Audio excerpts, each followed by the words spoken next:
तू क्या हमको नागरिक बनाने का दर्जा देगा? तू अगर हमको नागरिक नहीं मानता तो हम भी तेरे को प्रधानमंत्री मानने को तैयार नहीं है। हम भी तेरे को प्रधानमंत्री नहीं मानते। United state commission for international religious freedom के सामने यूएस कमीशन को मैंने 1.5 घंटे तक मेरी मीटिंग चली है और वहां पर निवेदन दिया है कि किस तरह से इस देश को एक हिंदू राष्ट्र बनाने का काम चल रहा है, हमारे हक और अधिकार किस तरह से छीनने का काम इस देश में चल रहा है, ये सारा वहां पर बताया है। और अभी पिछले 2 हफ्ते पहले मुझे न्यूज आई है कि यूएससीआईआरएफ ने इस देश के प्राइम मिनिस्टर और इस देश के होम मिनिस्टर पर सैंक्शंस यानी प्रतिबंध लाने की कार्रवाई को शुरू कर दिया है। मुझे जितनी चाहे अरेस्ट करना है कर लो। यहाँ के होम मिनिस्टर को, यहाँ के प्राइम मिनिस्टर को हम लोग कोई निवेदन नहीं दे रहे। बाबा साहब अंबेडकर जी ने जाते जाते हम लोगों को ऐसी ताकत देकर गए हैं कि इस देश का बुद्धिस्ट, इस देश का मुस्लिम, इस देश का सिख, इस देश का जैन, ये सारे लोग माइनॉरिटी कमीशन के अंडर आते हैं और इस देश के माइनॉरिटी को बचाने के लिए पूरे वर्ल्ड में एक बहुत बड़ा प्लेटफॉर्म है। हम वहां पर जाकर निवेदन दे रहे हैं। देखो, उस समय मुझे डर था, जिस समय संविधान के पक्ष में कोई खड़ा नहीं हो रहा था, उस समय मुझे डर था।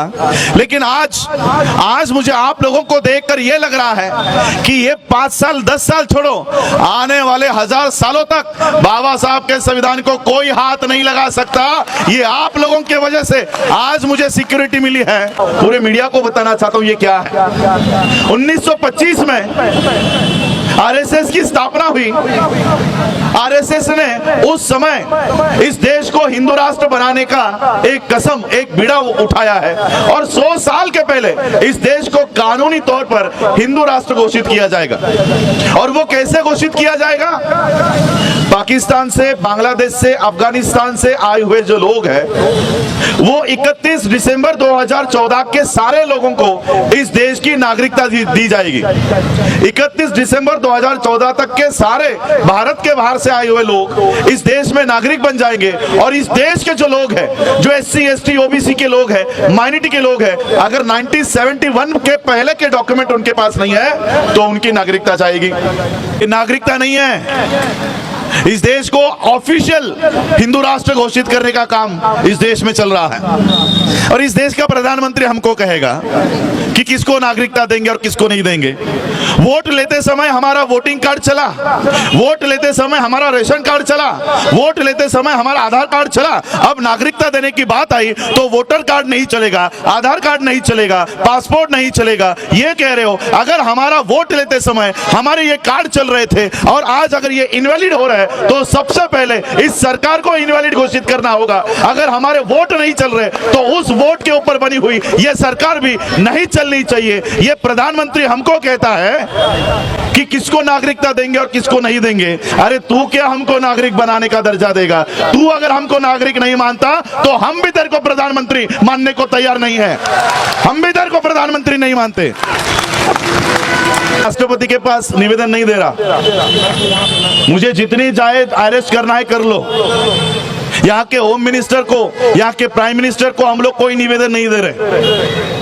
बाबा साहब अंबेडकर जी ने जाते जाते हम लोगों को ऐसी ताकत देकर गए हैं कि इस देश का बुद्धिस्ट, इस देश का मुस्लिम, इस देश का सिख, इस देश का जैन, ये सारे लोग माइनॉरिटी कमीशन के अंडर आते हैं और इस देश के माइनॉरिटी को बचाने के लिए पूरे वर्ल्ड में एक बहुत बड़ा प्लेटफॉर्म है। हम वहां पर जाकर निवेदन दे रहे हैं और पूरे वर्ल्ड में इस आंदोलन को वहां पर लेकर जाने का काम कर रहे हैं। मैं खुद 1 अक्टूबर 2019 को वॉशिंगटन डीसी में जाकर United state commission for international religious freedom के सामने यूएस कमीशन को मैंने 1.5 घंटे तक मेरी मीटिंग चली है और वहां पर निवेदन दिया है कि किस तरह से इस देश को एक हिंदू राष्ट्र बनाने का काम चल रहा है, हमारे हक और अधिकार किस तरह से छीनने का काम इस देश में चल रहा है। ये सारा वहां पर बताया है। और अभी पिछले 2 हफ्ते पहले मुझे न्यूज आई है कि यूएससीआईआरएफ ने इस देश के प्राइम मिनिस्टर और इस देश के होम मिनिस्टर पर सैंक्शंस यानी प्रतिबंध लाने की कार्रवाई को शुरू कर दिया है। ये काम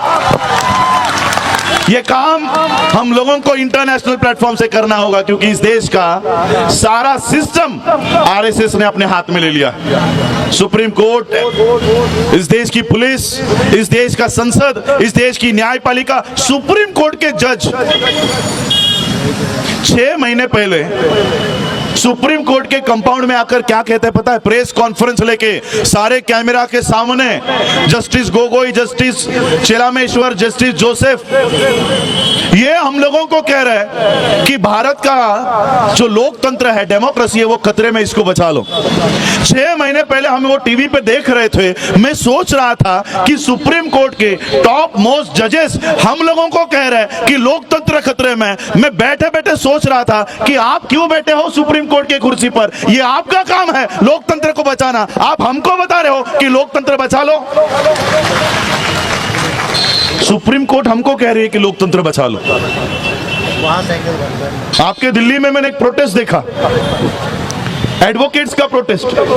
एडवोकेट कह रहे थे हमको न्याय चाहिए, एडवोकेट कह रहे न्याय चाहिए, तो हम सोच रहे थे न्याय देने का काम कौन कर रहा था इतने साल?